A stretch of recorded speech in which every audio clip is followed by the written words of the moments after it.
లక్ష్మణ్ గారు 4.5 సంవత్సరాల్లో అసలు ముషీరాబాద్లో అభివృద్ధి కార్యక్రమాలపైన దృష్టి పెట్టలేదు. ఆయనకు అసలు గల్లీలు కూడా తెలియవు, జనం కూడా తెలియదని మీరు అంటున్నారు. మీరు ఎమ్మెల్యేగా ఎన్నికైతే ఏ రకమైన అభివృద్ధి కార్యక్రమాలు చేయాలనేది మీకు ఏమైనా ఒక ప్లాన్ ఏమైనా ఉందా? పలాని కార్యక్రమాలు చేయాలి. లక్ష్మణ్ గారు పోయిన ఎలక్షన్స్లో క్లియర్ చెప్పిండు. ముషీరాబాద్ కాన్స్టిట్యున్సీలో మేజర్ ప్రాబ్లం ఏంటంటే ఏదైతే హుస్సేన్ సాగర్ ఉందో హుస్సేన్ సాగర్కి ఒక నాలా ప్రవహిస్తుంటుంది. ఆ నాలా ప్రవహిస్తుంటే ఆ నాలాలో నాలా పెద్ద ఎత్తున మురికి కూపంగా మారిపోయింది. ఆ మురికి కూపంగా మారిపోయేసేసి దాని వెంబడి బ్యాడ్ స్మెల్, ఫౌల్ స్మెల్ వస్తూనే ఉంటుంది. అంత బురదతో నిండిపోయింది ఆ స్మెల్. ఇక్కడ దాని పక్కకు ఏదైతే ఈ నాలా పక్కకున్న స్లమ్ ఏరియాస్ ఉన్నాయో ఆ స్లమ్ ఏరియాస్లో కూడా చాలామందికి ఏవో పుండ్లు రావడము, ప్లస్ ఇంకోటి దానివల్ల బ్రెయిన్ డిసీజ్ రావడము ఇలాంటి ఎంతో వస్తున్నది. ఇప్పుడే నేను మారుతినగర్లో ఒక లేడీ ఈ స్మెల్ తోటి ఆమెకు ఒళ్ళంతా పుండ్లు వచ్చేసినాయి. ఎందుకు వచ్చిందని డాక్టర్ చెప్పినాడు. ఎందుకు వచ్చిందంటే ఇది ఫౌల్ ఇన్స్పెక్షన్ తోటి ఏదో వచ్చింది నీకు అంటే అది కెమికల్ వాటర్ ప్రవహిస్తుంటుంది. దాని ద్వారా ఆమెకు పూర్తి ఆ స్మెల్ ద్వారా ఆమెకు ఒళ్ళంతా పుండ్లు వచ్చేసినాయి. ఇప్పుడు పోయి పరామర్శించి డాక్టర్ గారికి పేర్లు చెప్పి ఇక్కడ ఈ డాక్టర్ పట్టుకపోని చెప్పి మా కార్యకర్తలకు చెప్పి ఇప్పుడే వస్తున్నాను మారుతినగర్ నుండి. సో అది ఉంది. సో దాన్ని కూడా ఆయన ప్రతిసారి సమస్య పరిష్కారం చేస్తా అని చెప్పిండు. ఒకసారి కేటీఆర్ గారు వచ్చి దాన్ని కూడా చూసిన పరిష్కారం చేస్తా అని చెప్పిండు. చెప్పి కూడా దాని గవర్నమెంట్ పరంగా ఈనాడు డబ్బు శాంక్షన్ అయిపోయింది. శాంక్షన్ అయినా కానీ మా ఎమ్మెల్యే శాసనసభ్యుడు, స్థానిక శాసనసభ్యుడు దాని గురించి పట్టించుకున్న పాపన లేదు. దాన్ని కూడా అసలు పట్టించుకుంటే అది పూర్తిగా ఆ నాలా పూర్తిగా పైప్ లైన్కి వెళ్ళిపోతే పైకి వెళ్ళి కవర్ చేసేవాళ్ళు. Is not showing an interest that. అదే కాకుండా వర్షాకాలం వచ్చినప్పుడు నీళ్ళు హెవీ వాటర్ వస్తుంటుంది. హెవీ వాటర్ వచ్చేసేసి చుట్టుపక్కల మళ్ళీ ఇల్లు కాలైపోతుంటాయి. కొంతమంది చనిపోయిన వాళ్ళు ఉన్నారు ఇక్కడ. వచ్చినప్పుడే చెప్తాడు నీకు రిటెన్షన్ వాల్ కనిపిస్తారు, ఫ్లడ్ కంట్రోల్ వాల్స్ కనిపిస్తారు అని చెప్పాడు. కానీ ఏనాడు కూడా మళ్ళీ దాని గురించి he has not shown an interest.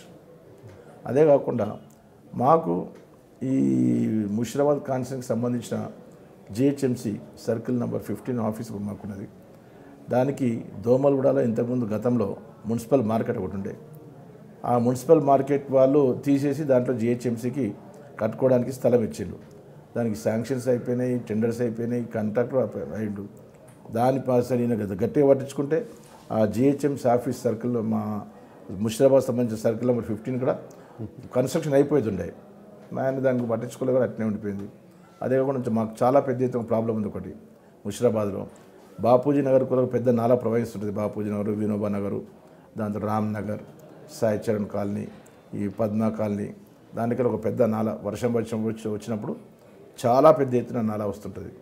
దాన్ని చాలా ప్రతిసారి దాన్ని కోరుతూనే ఉన్నారు, చేపిస్తా అని చెప్తున్నాడు. దాన్ని కూడా నాట్ షోన్ ఇంట్రెస్ట్ అక్కడనే ఉంది. అది అదే కాకుండా high tension wires problem Musheerabad constituency చాలా పెద్ద ఎత్తున ఉన్నది. అది ఇంతకుముందు నాగమైకుంట కానీ, గంగాపుత్ర కాలనీ కానీ, ఇక్కడ గుడాల బస్సు, ఇక్కడ మన నది పొంటి కానీ ఈ నాలా ఈ హై టెన్షన్ వైర్ల వల్ల ఇప్పుడు ఇంజూర్డ్ అయి చనిపోవడం జరుగుతూ ఉంటుంది. రీసెంట్ టైమ్స్లో ఏమైందనంటే అక్కడ మన సాయిబాబా టెంపుల్ బాగలింగంపల్లిలో ఆడ కూడా హై టెన్షన్ వైర్కు షాక్ తోటి 2 చనిపోయారు, 3 సీరియస్లీ ఇంజూర్డ్ అయ్యారు.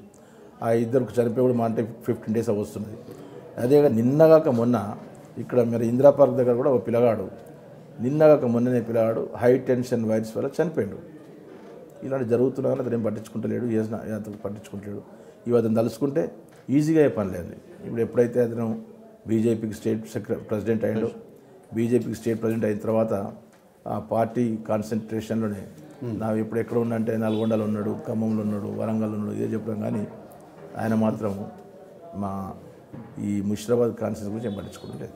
అంటే మీరు ఎమ్మెల్యేగా ఎన్నికైతే ఇప్పుడు మీరు ఏవేవైతే చెప్పారో సమస్యలన్నీ అవన్నీ తప్పకుండా తీరుస్తామని హామీ ప్రజలకు ఇవ్వగలుగుతారు? అవన్నీ ఈజీగా సాల్వ్ అయ్యే ప్రాబ్లమ్స్ అవన్నీ. ఎఫ్ఐఆర్ నేను ఎమ్మెల్యే అయిన తర్వాత అవన్నీ సాల్వ్ చేస్తానండి తప్పనిసరిగా. అవి సాల్వ్ చేస్తారు. ఇందిరా పార్క్ కూడా చాలామంది వాక్ చేస్తుంటారు, వాకర్స్ ఉంటారు. వాళ్ళు ఎన్నో ఏళ్ళకి వెళ్ళి అక్కడ మాకు అక్కడ స్విమ్మింగ్ పూల్ వాళ్ళని అడుగుతున్నారు. ఒకసారి ఎంపీలు కూడా వచ్చి స్విమ్మింగ్ పూల్ చేపిస్తామని చెప్పిండు.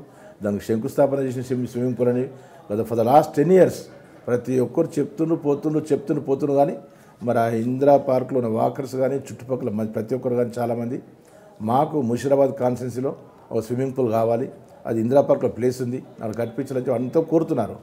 దాన్ని ఆయన కూడా పట్టించుకోకట్నే ఉండిపోయింది, పెండింగ్లో ఉండిపోయింది వర్క్. మీరు ఎమ్మెల్యే అయితే స్విమ్మింగ్ పూల్ వేపిస్తాను, high tension wires problem solve చేపిస్తాను. ఏదైతే ముషీరాబాద్ ఇది హుస్సేన్ సాగర్ నుండి ప్రవహిస్తున్న నాలా ఉందో ఆ నాలను కూడా నేను నాలాలో ఆ సమస్య పరిష్కారం చేసి ఏర్పాటు చేస్తాను, దాన్ని ఆ ప్రాబ్లమ్ సాల్వ్ చేపిస్తాను కూడా. మీరు చూస్తున్నారు ఐ డ్రీమ్ న్యూస్ని. మీరు చూస్తున్నది ఐ డ్రీమ్ న్యూస్. అంటే కళలని నిజం చేస్తూ ప్రజలకి నిజాలని కళల ద్వారా తీసుకొచ్చే ఐ డ్రీమ్కి మై బెస్ట్ విషెస్. మీరు చూస్తున్నది I dream news.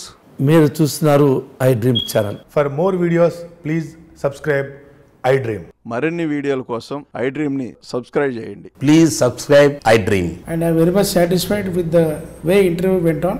Kindly subscribe to I Dream. For more videos, subscribe to I Dream. And loads of fun entertainment and content. Do watch I Dream.